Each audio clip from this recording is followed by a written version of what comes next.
Mesdames, Messieurs, pour cette 48e édition du Grand Prix de Trois-Rivières. Quelle journée on a eue. Mon nom est Justin Baudin, accompagné de Marc-Quentin. La dernière course du week-end et non la moindre avec les Prototypes Challenge. Alors Marc, à quoi on peut s'attendre pour cette dernière épreuve du week-end? Bien, on peut se baser sur la course de ce matin, 45 minutes comme celle-ci. Et naturellement, il y avait des voitures, la plus petite des deux catégories qui est là, les Mazda, étaient dans le coup. Et même que peut-être il y aurait peut-être eu une victoire de leur part, mais en fait de compte, c'est les LMP3, les prototypes Le Mans Prototype 3, qui ont réussi à prendre la victoire. Kenton Koch et Gary Gibson. Bien, Gibson, c'est sur une Mazda, donc ça a été intéressant.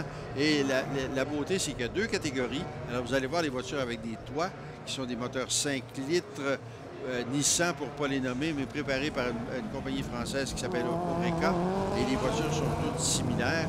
Et les Mazda prototypes, attendez, les LMP3, on parle de 450 chevaux, alors que les plus petites, les Mazda, avec des moteurs 4 cylindres, elles ont à peu près 250 chevaux et profitent de leur légèreté et de leur agilité pour être très compétitives ici sur le circuit de Trois-Rivières. Oui, mesdames et messieurs, on a eu une très belle journée aujourd'hui. Disons que les prévisions météo n'étaient pas très favorables au début du week-end, mais finalement, Dame Nature qui a décidé de coopérer avec l'organisation du Grand Prix de Trois-Rivières et nous offrir un superbe week-end. Bon, partiellement nuageux par endroits et quelques petites épreuves de pluie, mais somme toute, ça a très bien été. Et aujourd'hui, on a un rutillant soleil depuis tôt ce matin. Là, vraiment, les nuages se sont dissipés tôt en avant-midi. Alors, vraiment, une dernière épreuve du week-end, mais non la moindre, les Prototypes Challenge. On a eu toute une course NASCAR Pinties remportée par Alex Tagliani. Mesdames, Messieurs, ne partez pas, restez bien assis à votre siège, car les Prototypes Challenge vont vous donner une dernière course des plus excitantes. Je vous le garantis, 45 minutes de course et tout peut arriver. Pour ceux qui étaient avec nous tôt ce matin, on a eu toute une épreuve alors qu'on pouvait difficilement distinguer le vainqueur au début, mais Kenton Koch, le pilote de la voiture numéro 8, eh bien, s'est imposé et avec plus de 30 secondes d'écart sur la deuxième position, a nettement dominé toute l'épreuve après avoir connu un petit contact avec la voiture numéro 18 de Kyle Mason qui, lui, malheureusement, a chuté et terminé au 12e rang. Alors, ce matin, les conditions étaient bouillées, en fait. La piste était bouillée et plusieurs pilotes, surtout dans les gros LMP3, ont pris le départ avec des pneus mouillés, donc du caoutchouc plus mou. Et ce qui est arrivé au fur et à mesure que la course avançait, c'est que la piste a séché, les pneus pluie ont usé, ils ont surchauffé et en fin de course, Koch, qui a gagné la course, mais a tout de même dû ralentir parce que ses pneus étaient rendus à leur limite, en agonie, et ça a fait une bonne course. Cet après-midi, maintenant, il n'y a aucun doute, tout le monde est sur des réglages secs et des pneus secs, donc on est à la performance maximum des voitures et ça va être encore plus intéressant de voir la bataille de David contre Goliath, c'est-à-dire les petites Mazda, les voitures ouvertes, contre les LMP3, les voitures avec un toit et 450 chevaux. Alors, les lumières de la voiture de sécurité sont éteintes. Elle est d'ailleurs rentrée dans la ligne des pluies. On a regroupé tout ce beau monde-là en double ligne afin de donner le signal de départ dans quelques instants. Alors voilà, c'est fait. Le drapeau vert est lancé. 45 minutes d'épreuve pour les Mazda Prototype Challenge. Très, très bon départ là, de la voiture numéro 13, je crois. Non, c'est le 18, c'est Kyle Mason qui voudrait bien récupérer une place aux avant-plans. Lui qui, malheureusement, a été victime d'un contact avec la voiture numéro 8, Kenton Koch, dans la première épreuve ce matin. Kyle Mason qui avait d'ailleurs récolté le meilleur chrono dans cette finale, 1:03:341 ce matin à 8h45. Alors qu'on vient de céder la place au numéro 3, Naj Hussein, lui qui est au volant d'une voiture LMP3. Alors, pour distinguer facilement les deux types de voitures, les LMP3, les grosses cylindrées V8, on a l'habitacle fermé avec le pare-brise à l'avant. Et les voitures Mazda MPC à moteur 4 cylindres. Eux, on a un cockpit ouvert, donc on voit le pilote s'exercer au volant avec son casque bien en vue, notamment la voiture numéro 18 là, de Kyle Mason qui est au 3e rang maintenant. Belle condition, hein? Regarde, on passe. Pardon, il y a quelqu'un qui a perdu un morceau de plastique. Ah non, c'est un morceau de papier qui est là, donc pas de problème. Les voitures ouvertes, les pilotes sont dans des circonstances absolument idéales. Il fait frais, ils ont une belle ventilation et par contre, il fait assez chaud pour que les pneus performent parfaitement en température et en pression. Pendant ce temps-là, les LMP3, les prototypes du niveau 3, ce sont des voitures similaires à celles qui courent au Mans. C'est pas la même chose parce qu'au Mans, c'est des LMP2 qui sont beaucoup plus chers. Les LMP3, ce sont des voitures qui coûtent à peu près 250 000 $. On en voit deux ici. Hey, Kenton Koch, là, justement, qui vient de doubler la voiture numéro 3 de Naj Hussein, lui qui menait cette épreuve jusqu'à présent. Oh, la 77! C'est Howard Jacobs. Oh, Jacobs immobilisé. Est-ce qu'on va neutraliser le circuit à cet endroit? Alors, surveillez bien, pendant ce temps-là, on continue à vive allure en avant. Kenton Koch qui continue sur sa lancée de ce matin, c'est-à-dire en tête de l'épreuve. Parviendra-t-il à distancer allègrement ses compétiteurs comme on l'a fait un peu plus tôt aujourd'hui? Et Colin Thompson, le numéro 14, qui est 3e, c'est un autre pilote rapide. Hussein, ce matin, a fait très attention tant que c'était mouillé et s'est réveillé au moment où la piste s'est asséchée. Pendant ce temps-là, double jaune agité. Alors là, on revient au règlement de drapeau du circuit routier américain et on met un double jaune. Oui, parce que là, la voiture est fâcheusement immobilisée. Oui, et surtout, ça va prendre une poussette pour relancer le moteur. Ah, ben non, le moteur marchait tout ce temps-là. Il a réussi à le partir. Donc, il a attendu la neutralisation. Ça, j'aime pas ce genre de choses-là. Il espérait peut-être pas perdre un tour s'il y avait neutralisation et qu'il se retrouvait plus qu'un tour derrière, un tour au moins derrière le meneur. Marc, je profite de cette neutralisation pour, à l'image de notre collègue André Beauchesne un peu plus tôt aujourd'hui, remercier toute l'équipe de bénévoles qui, année après année, font de ce Grand Prix de Trois-Rivières un succès. Alors, toute l'équipe de bénévoles et l'équipe de gens qui travaillent au succès de cet événement année après année. Et j'en profite également à remercier toute notre équipe technique qui vous procure ces images spectaculaires année après année. L'équipe de caméramans au son, dans la régie, on fait un travail colossal avec des journées très remplies alors qu'on est à la tâche très tôt le matin et on quitte très tôt le soir, très tard le soir, pardon. Alors, évidemment, c'est sûr que le salaire est en conséquence. Notre réalisateur qui est grassement payé pour réaliser les épreuves qu'on vous présente. C'est une toute autre ordre d'idée pour l'équipe d'animateurs et de techniciens qui s'affairent à la tâche. Alors qu'on est présentement sur la neutralisation, toujours gracieuseté du numéro 77, Howard Jacobs. Alors, on va avoir un petit peu plus de rivalité lors de la relance à Kenton Koch, le numéro 8. Alors qu'on retrouve présentement 3 voitures LMP3 en tête, Koch, Hussein et Thompson. Et les feux sont éteints les gyrophares sont éteints sur la voiture de tête. Donc, on va relancer la course au prochain passage de la ligne d'arrivée-départ. Et j'ai hâte de voir si 3 LMP3, première, deuxième, troisième, et Carl Masson sur le 18, sur la petite Mazda, qui est en 4e place. Et une grosse LMP3 derrière lui, et après, quelques petits prototypes. Les prototypes, toutes ces voitures-là, l'an passé, avaient eu des problèmes.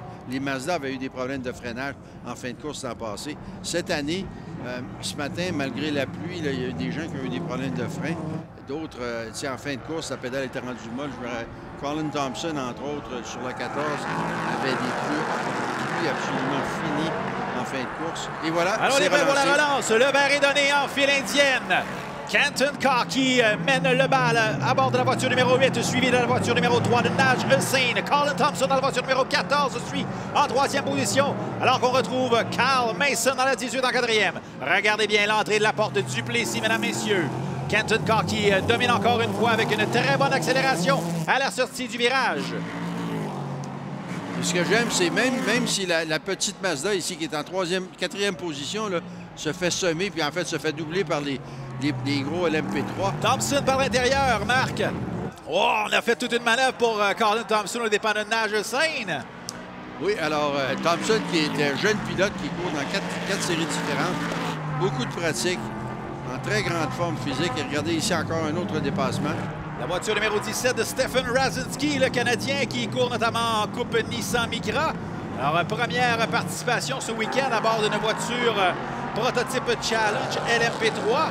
Alors, au volant de la deuxième voiture d'écurie P1 Motorsports, le Razzle Dazzle qui connaît une très bonne fin de semaine. Présentement en 5e position. Non, on vient de signer la quatrième place jusqu'à présent, tout juste devant Kyle Mason.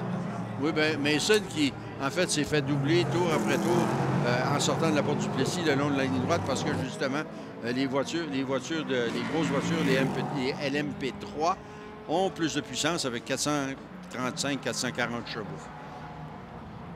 Alors qu'on file à vive allure sur le circuit, le meilleur temps jusqu'à présent, 1:3:125 pour Kenton Koch. Et la course est jeune, messieurs. Énorme bosse à cet endroit-là.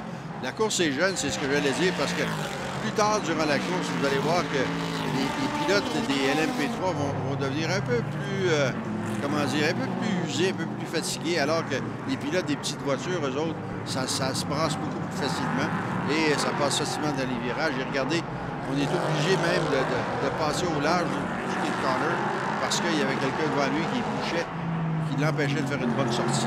Il s'est essayé complètement à l'extérieur, ça n'a pas bien marché, mais il va essayer autre chose bientôt. On a encore bonne longueur de course à faire avec un peu plus de 37 minutes à faire dans cette dernière épreuve de la 48e édition. Oh, on a allumé les pneus, semble-t-il, à l'entrée de la porte du Plessis.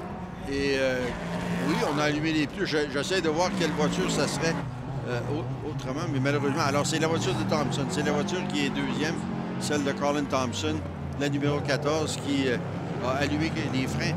Il est trop tôt pour avoir des problèmes de frein. Là. Je pense qu'il a tout simplement freiné un peu trop fort ou il a trop de frein sur les roues arrière. Ça, c'est l'autre possibilité. C'est que vous êtes capable de régler le pourcentage d'effort de frein que vous envoyez à l'avant ou à l'arrière dans la voiture à l'aide d'une molette. Alors, quand les pneus avant sont finis, on transfère plus de frein à l'arrière, mais naturellement, ça rend la voiture survireuse en rentrant dans les virages. Alors, on joue avec des réglages qui changent le comportement de la voiture tout au long de la course. Alors, Johnny Hallyday chantait « Allumer le feu », bien Colin Thompson, lui, a allumé les pneus.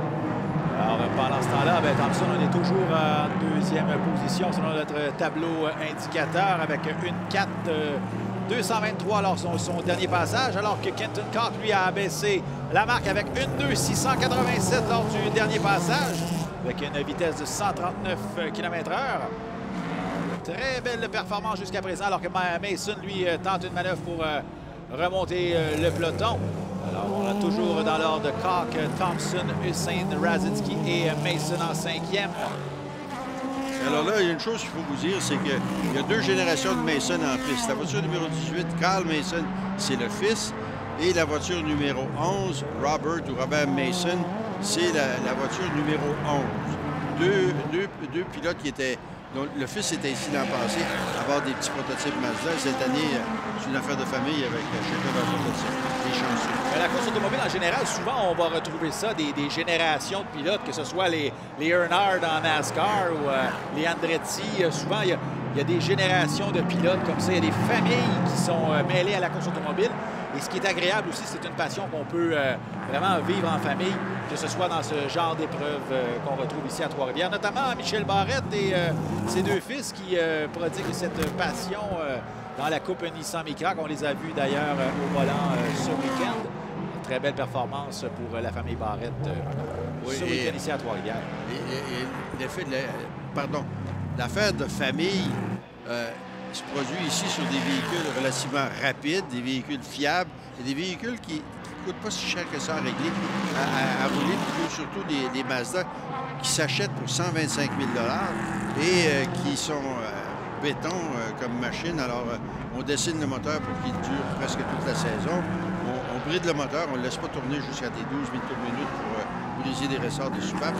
Et on a les engrenages que tout le monde utilise la même chose. Donc, les prix des pièces sont raisonnables. Même chose chez les LMP3, mais il faut multiplier par deux. C'est-à-dire que même si le moteur dure très longtemps, la voiture coûte un quart de million. Alors, présentement, la pression est sur le dos de Naj Hussain, le pilote de la voiture numéro 3 qu'on voit à l'avant de l'écran, qui est pourchassé sans relâche par Stefan Rasinski, le pilote de la voiture numéro 17, dont loin derrière la voiture 18 de Kyle Mason. Mason qui a signé le meilleur temps ce matin avec une 3:341. Il faut rappeler que ce matin, on avait des conditions partiellement, disons, humides par endroits. Oh, on a failli passer droit là, à la sortie de la porte du Plessis. Ouf, la voiture 72, Tazio Otis, c'est pas son week-end, disons, lui qui a endommagé la voiture lors de la séance de qualification et de la finale ce matin. Oui, imaginez, hier, Brie, au bout de la ligne droite ici, du prochain coin, dans le virage numéro 8, Brie de la suspension avant droit et ça l'a envoyé dans le mur et ça a brisé sa suspension du côté gauche, naturellement, les deux, à l'avant, à l'arrière. Et surtout, le choc sur la roue arrière a poussé, l'arbre de transmission a poussé le différentiel hors de la boîte de vitesse et fendu la boîte de vitesse en deux. Donc, 20 quelques mille dollars US de boîte de vitesse achetée au village, malheureusement. Et il en a trouvé une autre. On a remonté les suspensions parce que, comme Didier disait, chez des Ford, les suspensions, c'est comme des Ford. La suspension brise et vous n'attaquez pas le cœur du châssis. Donc, vous avez seulement à remplacer les suspensions. Ce matin, lors du départ, le même Otis a été impliqué dans un accident dans le virage numéro 1. Et là, il a brisé une rotule de suspension arrière droite. Heureusement, on a remplacé le bras de suspension. Et le voilà en piste actuellement en train de s'amuser. Et son prénom, c'est Tazio. Tazio, c'est un prénom italien.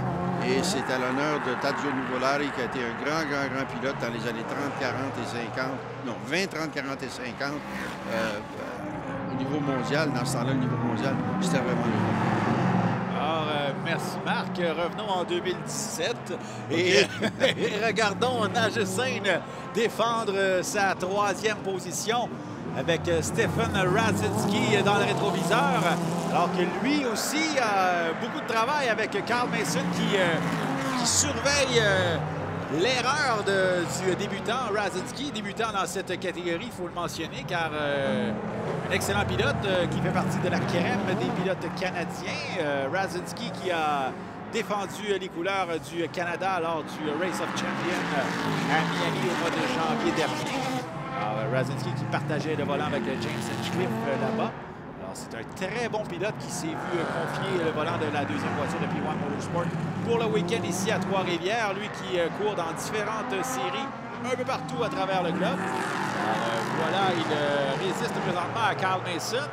Alors, c'est quand même intéressant de surveiller là, que les deux types de voitures qui sont pourtant bien loin au niveau des performances moteurs peuvent être si près au niveau du chrono et de la condition sur le circuit. Et Mason, la voiture rouge ici, la petite Mazda, la numéro 18, c'est le pilote qui, selon moi, brasse le plus sa voiture en piste. Donc, lui, il extrait tout le jus qu'il est capable d'extraire de la voiture. Et c'est pour ça qu'il réussit à se maintenir derrière les LMP3 et les pousser peut-être juste un peu plus vite, qui seront confortables. Parce que ce matin, c'est la première fois maintenant qu'on roule vraiment confortablement avec des vraies bonnes circonstances pour tirer le mieux de la voiture. Alors, on en profite. Qu'est-ce qui se produit? Est-ce que les deux bonhommes en avant sur les LMP3 vont prendre du métier et fuir, s'éloigner de la 11 de la voiture de Mason, ou bien si la voiture de Mason va reprendre du poil de la bête alors que les deux grosses voitures souffriraient peut-être au niveau des freins ou des pneus? Bon, un peu comme on l'a vu ce matin, le Kenton Cox qui semble être parti seul au volant de son LMP3 à l'avant. Alors, on a maintenant presque 10 secondes d'écart sur Colin Thompson, qui lui a également pratiquement 10 secondes sur Naj Hussain, le pilote de la voiture numéro 3 en 3e position. Mais, par exemple, cette fois-ci, on a une belle bataille qui se dessine entre la voiture numéro 3, 17, 18 et la 7 de Chris Wright qui est non loin derrière en 6e position.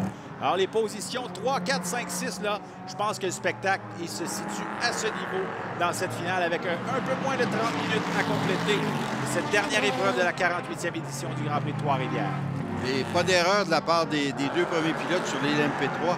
Pas d'erreur surtout des deux prototypes Mazda parce qu'il faut absolument faire un sans faute si tu veux prendre, avantage de ce qui est plus fort dans ta voiture, c'est les petites Mazda, c'est-à-dire les freinages et les changements de direction.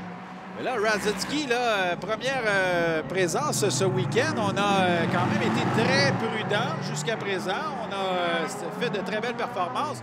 Mais là on semble, en bon québécois, on semble vouloir se déniaiser un peu.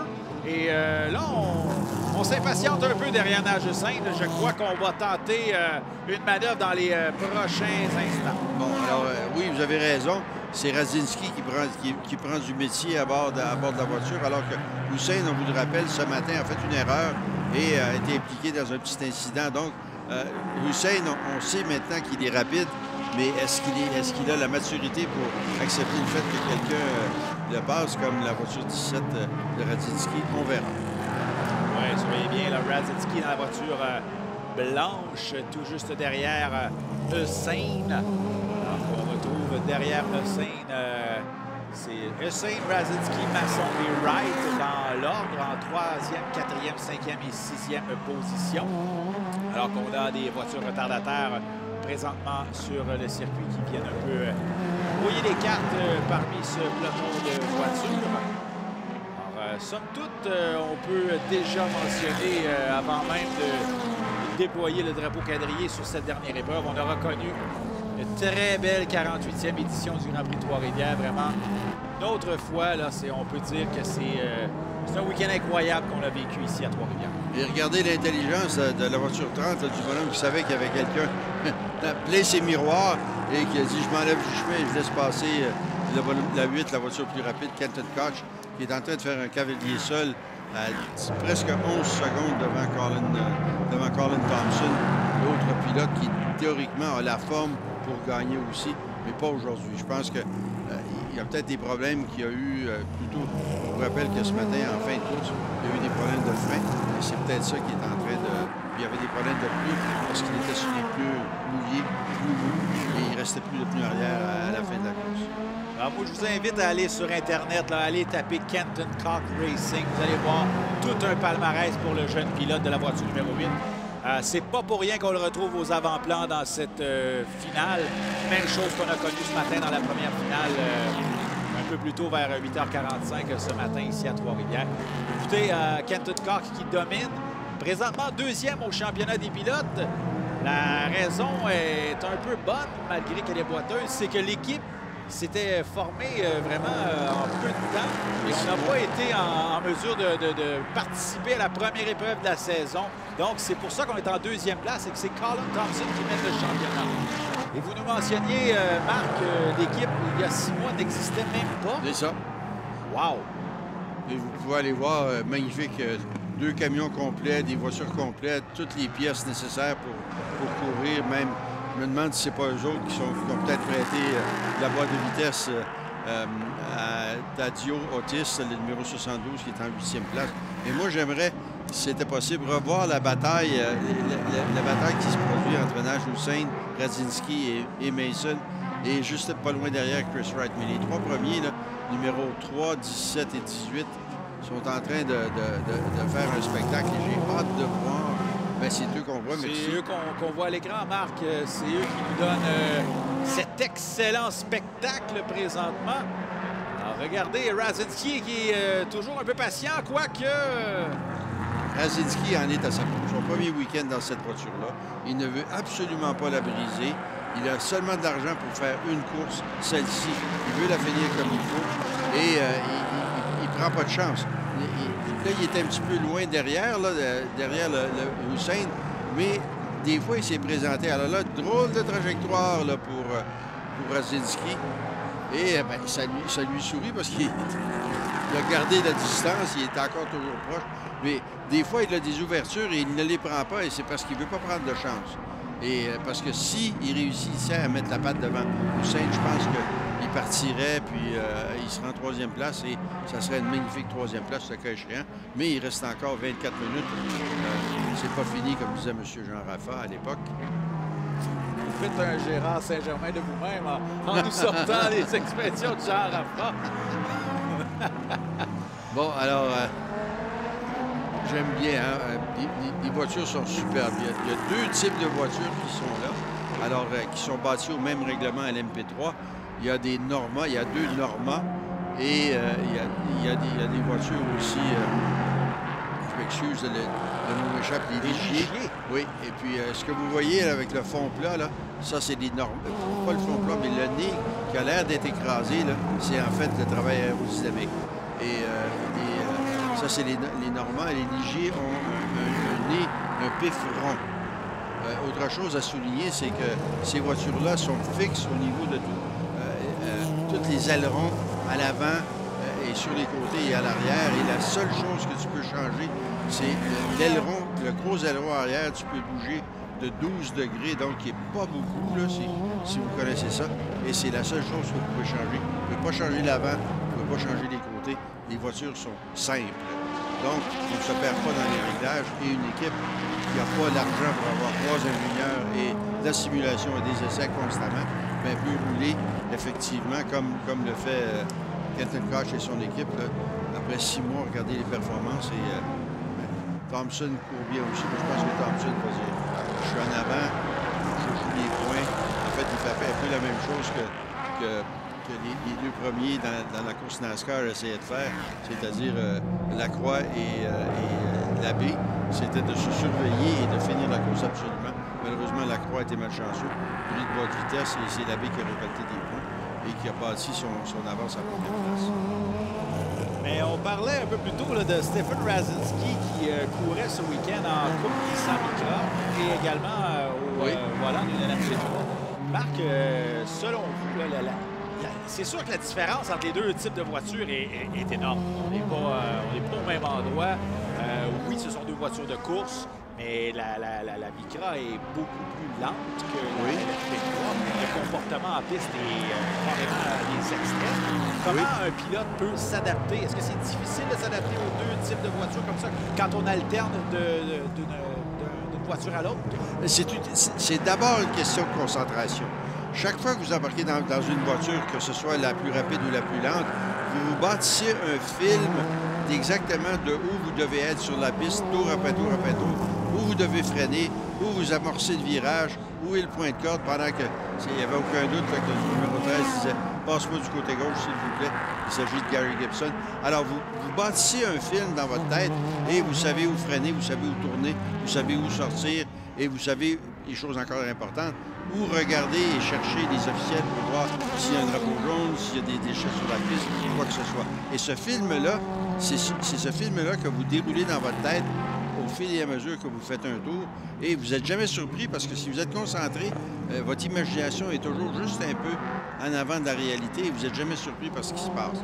L'autre chose, c'est que si vous êtes bon, et les vraiment bons pilotes vont se bâtir un film, se fermer les yeux et faire un tour imaginaire de piste et se tromper d'à peu près une seconde ou une demi-seconde sur leur chrono. Donc, ils savent exactement ce qu'ils font. Rasinski, en fin de semaine, il y a deux films. Oui. Il y a le film sur la MP3 et il y a le film sur la Nissan. Et les deux sont aussi difficiles à piloter parce que vous devez être à 100 concentré sur ce que vous faites, même si vous n'avez pas beaucoup de puissance. Personne n'a beaucoup de puissance quand vous êtes dans les Nissan. Et c'est la précision, c'est de dire, je freine ici. Pas 10 cm plus loin, pas 10 cm plus tôt. C'est là que je freine, c'est là que j'aborde, c'est là qu'est mon point de corde, c'est là que je change de vitesse. Et vous devez savoir dans votre tête que pour avoir l'utilisation optimum du moteur et du couple du moteur, il faut que je change de rapport à 6002 dans cette ligne droite ici et peut-être à 6000 dans un autre endroit parce que vous voulez rester un peu plus longtemps dans le rapport que vous avez choisi. Donc, vous faites votre film. Si vous avez un film efficace, et vous avez des gens qui ont des films très efficaces. Hein? M. Hargrove, qu'on a vu courir et gagner en Porsche Cup, bien, il fait ça à chaque fois qu'il sort. C'est-à-dire que son film est un petit peu meilleur et son exécution est un petit peu meilleure que les autres et réussit à gagner. Robichon, juste derrière lui, Robichon va dire, bon, ben là, il faut que je me baisse la tête et que je travaille mieux, que je sente mieux ma limite et que j'améliore mon film. Ah, Radzinski là, qui se rapproche dangereusement de Zane. Je comprends que c'est le premier week-end à bord d'une voiture LMP3, mais je vais sortir mon Québécois en Waydon. Mais Radzinski, là, qui est capable, là, il pourrait très bien là, faire une manœuvre et doubler Zane, mais on le sent très prudent au volant de la voiture. Et justement, le Carl Mason dans la 18 qui se rapproche lui aussi. Waydon! Regardez, des bonnes voitures des pilotes. Et là, il est à l'intérieur, voilà. Il est placé. Là. Il va le doubler. Ça y est, Radzinski, Stefan, le razzle-dazzle Radzinski qui vient prendre la 3e place. Et Carl Mason dans la voiture 18, lui aussi veut profiter de l'avantage. Mais Hossein a fermé la porte. C'était intéressant de voir ça parce que quand Radzinski a doublé Hossein, il a brisé le fil d'Hossein. Hossein ne savait plus où il était dans son fil et c'est comme s'il était déconcentré. Et la petite voiture a essayé, Mason a essayé de prendre avantage. Et là, et quand tu as une voiture ou une moto avec 5 ou 6 rapports, et que tu sais que tu passes ici, dans tel rapport, le 4e, quand il arrive quelque chose comme ça, tu ne sais plus est-ce que je suis en 4e ou en 3e, est-ce que je reviens? Et ça prend au moins un virage pour se replacer. Non, il était un petit peu trop loin. Et, ça ne sera pas long. Ça ne sera pas aussi long que Radzinski parce que Mason a le couteau entre les dents. Avouons-le, le Radzinski, il vous a entendu. C'est pour ça qu'il a doublé. Il vous a entendu l'exhorter en puissance. Salut Stéphane dans sa voiture qui m'écoute présentement sur les ondes de CFU 89.1 FM, la radio officielle du Grand Prix de Trois-Rivières. Et pendant ce temps-là, regardez, le 18 qui dit, bon, j'ai essayé, ça n'a pas marché, je vais ralentir juste un petit peu, juste peut-être histoire de refroidir mes pneus et mes freins pendant un tour et surtout prendre avantage de quand c'est sinueux. Parce que vous regardez ici, il est rendu dans la roue, presque dans la roue de la grosse LMP3 et il est sorti du virage beaucoup plus rapidement. Est-ce qu'il va réussir à on a changé l'image, alors on ne verra pas s'il a réussi à le doubler le long de la ligne droite. Parce qu'il sortait justement du dernier virage du Villeneuve là, beaucoup plus rapidement que la LMP3. Alors ça, c'est Mason qui vient cogner à la porte, là. Et ça, c'est pas de nature à calmer Hossein, qui vient de se faire doubler et qui maintenant en a un autre derrière lui avec une petite voiture très efficace. Oui, voilà, la 18 qui a doublé Hossein. On en parlait, là, c'était très près de se faire. Eh bien, on l'a fait, on l'a réussi. La 18 qui a doublé la voiture numéro 3 de Naj Hossein. Oui, Hossein n'a pas bien pris le virage du tout. Il doublait des voitures et est arrivé déconcentré un peu. Je pense que si j'étais son chef d'équipe, je lui dirais, écoute, prends des grands respires, calme-toi, repars ton film dans ta tête et reconcentre-toi. Concentre tout le temps pour revenir au rythme que tu avais, à ton rythme optimal et pouvoir encore mieux utiliser la voiture et la géométrie de la piste. Et là, c'est un autre qui vient cogner la porte de Hossein. C'est Wright, la voiture blanche, la 7, qui a fait des belles prestations ce matin et qui, hier aussi, il a très bien roulé, Wright. Alors, Hossein... Wright qui s'est fait prendre à deux fois plutôt qu'une, là, à échapper la voiture dans le virage au bout du boulevard du Carmel. Alors, on va aller voir le dépassement de la voiture 18 sur la voiture numéro 3. Voilà, on a ouvert toute grande la porte. Naj Hossein qui a... meilleure sortie du virage précédent. Et Hossein, c'est un peu comme ce qui est arrivé avec Anneau Granger et Alex Tagliani. Tu sors du virage et le temps que ça te prend pour regarder dans le miroir où le bonhomme se trouve, boum, il est là. Donc, tu t'es fait prendre en souricière et c'est ce qui est arrivé. C'est ce qui est arrivé à Hossein dans la voiture numéro 3. Alors, ça nous donne une très belle bataille parce qu'à l'avant, Kenton Koch, comme ce matin, est seul en tête avec plus de 23 secondes d'écart sur Colin Thompson. Avec 15 minutes à faire dans la course, donc c'est pas fini encore. Il peut se produire des choses, mais Koch a l'air parti pour la gloire, pas de problème. Comme vous dites, 23 secondes. Et Stefan Radzinski qui a patienté, attendu. Maintenant, 18 secondes derrière Koch. Donc, ça, c'est ses chances de rejoindre Koch et de monter en première. Je de rejoindre Thompson. Les montants voyants sont pas... ça marchera pas. Alors, Cock et Thompson sont présentement dans un autre fuseau horaire, donc on les oublie présentement pour Radzinski. Vraiment, la lutte où ça peut jouer, c'est pour la 3e position, la dernière marche du podium. Présentement, c'est Radzinski qui l'a obtenu. Mais Kyle Mason pourrait très bien aller jouer dans les pattes de Radzinski d'ici la fin de cette épreuve avec un peu plus de 13 minutes à faire. Alors, on vous invite à aller visiter les puits après cette épreuve, aller voir les voitures, les LMP3 et les MPC dans les puits. C'est toujours agréable d'aller voir de près les voitures qui ont couru sur le circuit. Vous allez voir, les équipes et les pilotes sont disponibles pour toutes les questions. Ça leur fera plaisir de clôturer cette 48e édition du Grand Prix Trois-Rivières d'une belle façon en vous rencontrant.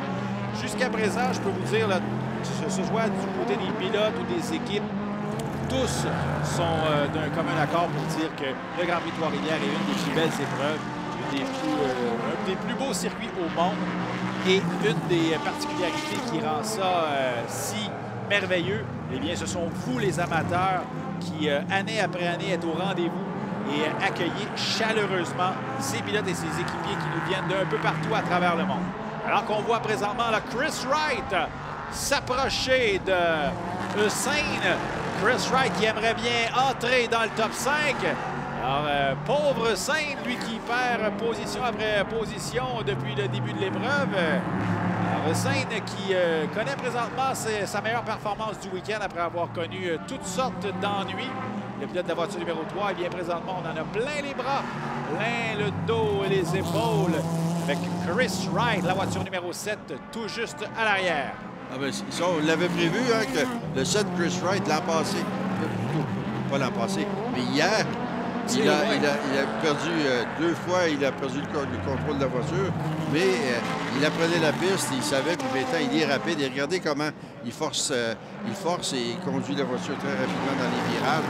C'est comme si il en met plus, qu'il n'a pas peur de faire glisser la voiture. Et regardez, on est au maximum, alors que Hussein, lui, fait plus attention, beaucoup plus d'argent. Et ben voici Gary Gibson rentré dans les box et on ne sait pas pourquoi. Ben, Gibson qui a été longuement arrêté dans les puits en début d'épreuve parce qu'on a complété peut-être la moitié d'épreuve. On a seulement 10 tours de compléter comparativement à 30 tours que Kenton Koch, notre meneur, a complété. Alors, on semble avoir toutes sortes d'ennuis pour Gibson, lui qui a passé la moitié de l'épreuve dans les puits. Eh bien, on est de retour encore une fois. Et je pense qu'on a un problème de suspension parce qu'on vérifiait les pressions de pneus. Et dans ce temps-là, tu commences à soupçonner que des fois, si les pressions de pneus sont correctes, il y a peut-être un bris avec un amortisseur ou quelque chose comme ça qui ne fonctionne pas bien et la voiture a absolument besoin de tous ces éléments pour fonctionner comme il faut. Surtout que la piste est très bossée et qu'il faut que la suspension fonctionne. On voit la voiture sautiller. Oui, l'intensité des bosses pour ces voitures-là qui sont faites pour une piste très lisse. Hein, quand on va au Mans, c'est une table de billard les 24 heures du Mans. On fait très attention, alors qu'ici, à Trois-Rivières, ben, c'est des rues de la ville et c'est des rues de la ville. Ça survit à des hivers et ça survit à des intempéries, de la glace et tout ça. Moi, je peux vous dire que c'est des rues de la ville, mais ce sont quand même de très belles rues pour une ville. Oui, sauf qu'il y a des bosses à certains endroits, là, c'est assez sérieux. Parce qu'il y a des villes qu'on retrouve beaucoup plus de cônes oranges que sur le circuit de Trois-Rivières. Oui, regardez, ça a été refait, ça, c'est très beau. Mais il y a quelques bosses quelque part, c'est ça que je parle. On n'aurait pas de critiquer. Oui. C'est sûr que ça reste un circuit urbain et c'est ce qui fait sa particularité comparativement à certains circuits un peu partout à travers le monde. Alors qu'on voit là les voitures de Chris Wright, notamment la voiture numéro 7 qui est toujours derrière la voiture numéro 3 de Naj Zane. Alors, présentement, la 72 à l'écran, le Tazio Otis, lui qui a passé plus de temps à travailler sur la voiture, peut-être pas le pilote, mais du côté des équipiers ce week-end, que de belles performances, lui qui a été plutôt malchanceux à quelques endroits sur le circuit. est présentement en 8e position pour Tazio Otis. Alors qu'on a doublé la voiture 21 de Stuart Reddy pour lui prendre la 7e place il y a quelques temps, alors qu'on voit la voiture numéro 47 à l'écran, pilotée par Garrett Clayton sur LMP3. Et la 11, non loin derrière, eh bien, c'est le paternel de Carl, c'est Robert Mason. Père et fils qui peuvent s'élancer dans cette passion sur un circuit automobile ici à Trois-Rivières ce week-end. Oui, et Carl Mason, malheureusement, 2,3 secondes derrière Razdecki. J'essaie de voir comment ça évolue dans une direction ou dans l'autre, mais je me demande si, en fait, Carl Mason ne se rapproche pas de problèmes de frein, justement, sur la MSA prototype. C'est ça qui était arrivé l'an passé, et qui avait causé des problèmes. On a modifié les voitures cette année. On a créé des écopes juste à l'intérieur des roues avant de chaque côté pour amener de l'air et refroidir l'étrier et surtout le disque, et surtout créer un courant d'air qui va amener l'air chaud vers l'arrière de la machine plutôt que d'être prise en souricière en dessous de l'aile et avoir nulle place à aller et chauffer beaucoup plus à cause de ça. Vous avez des grosses écopes à l'intérieur des roues sur les LMP3. Eux autres, on n'y va pas avec le dos de la cuillère, hein, tandis qu'on voit les deux petites écopes sur la voiture 77. Regardez la différence, parce que la LMP3, 2 fois la puissance, est beaucoup plus rapide et plus lourde, donc beaucoup plus d'efforts de freinage, beaucoup plus de chaleur générique.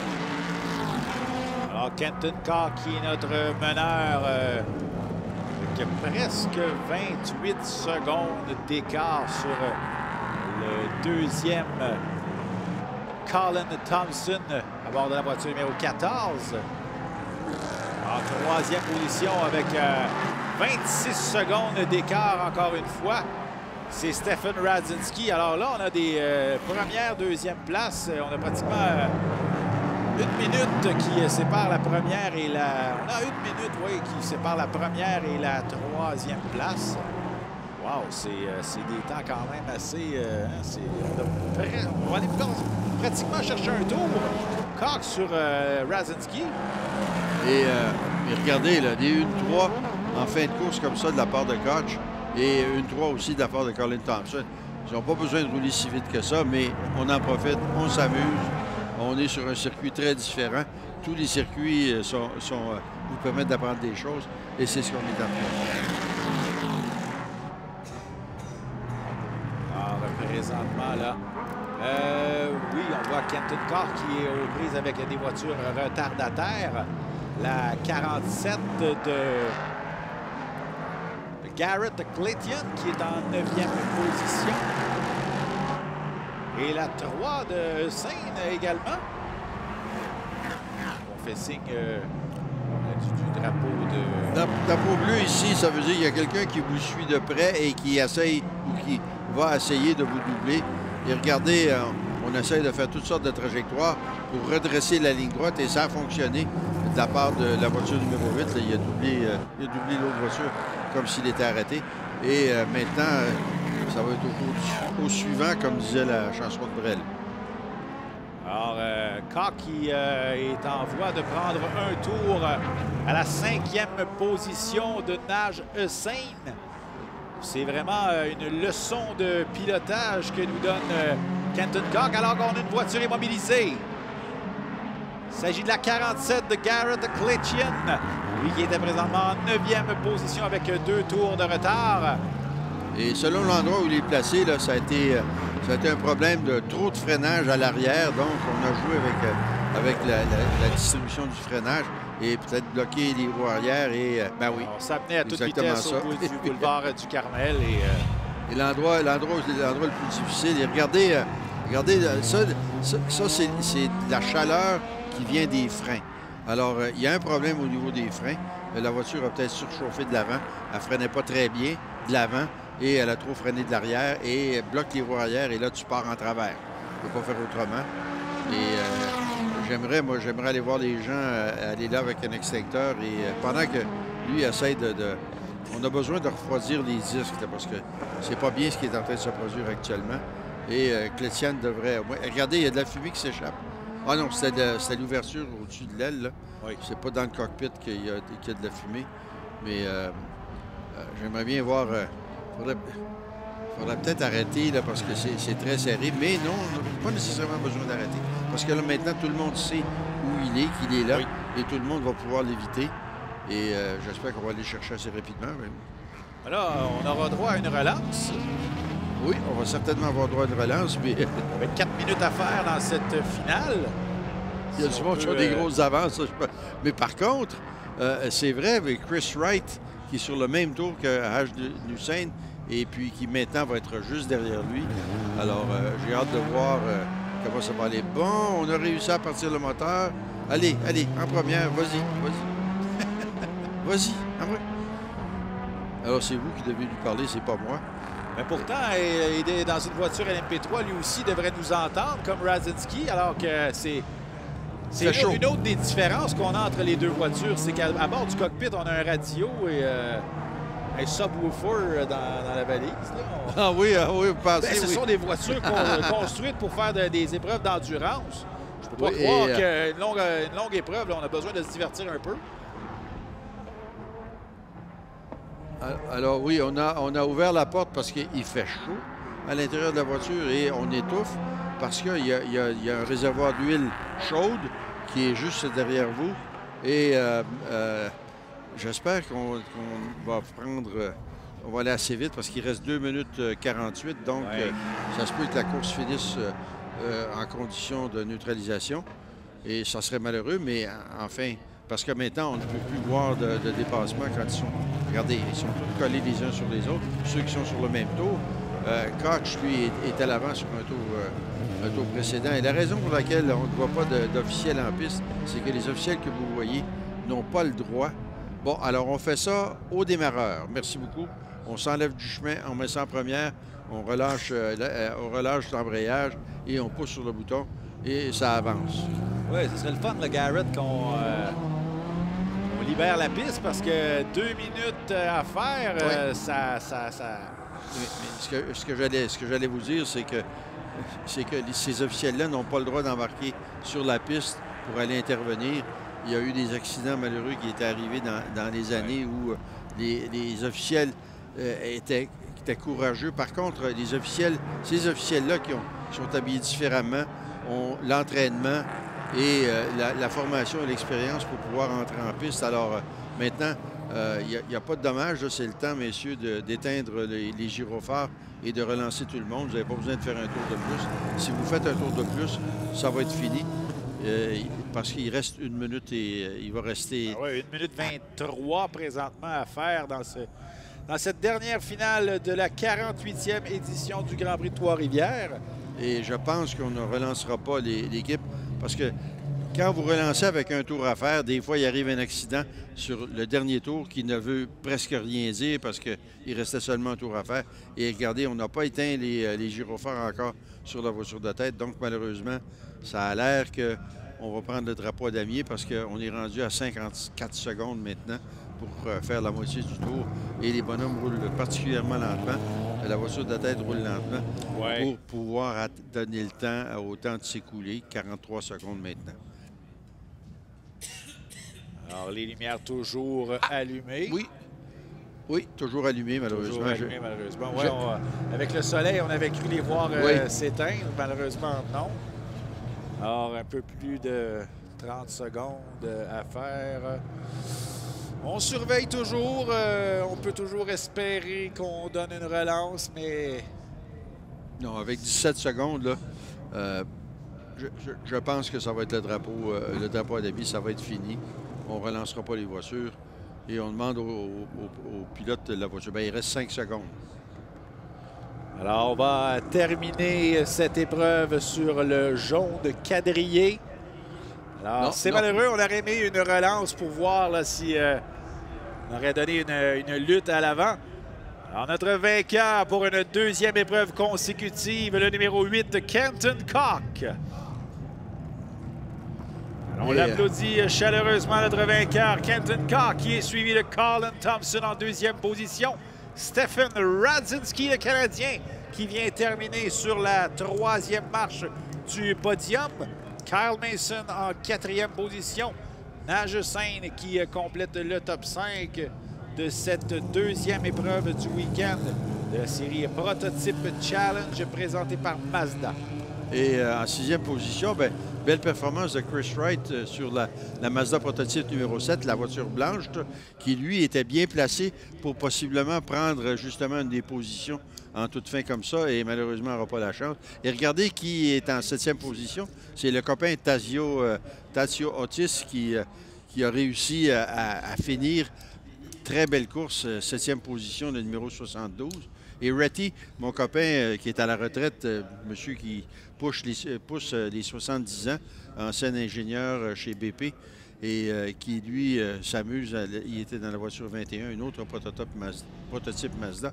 Et Robert Masson, le père, pendant que on salue les gens.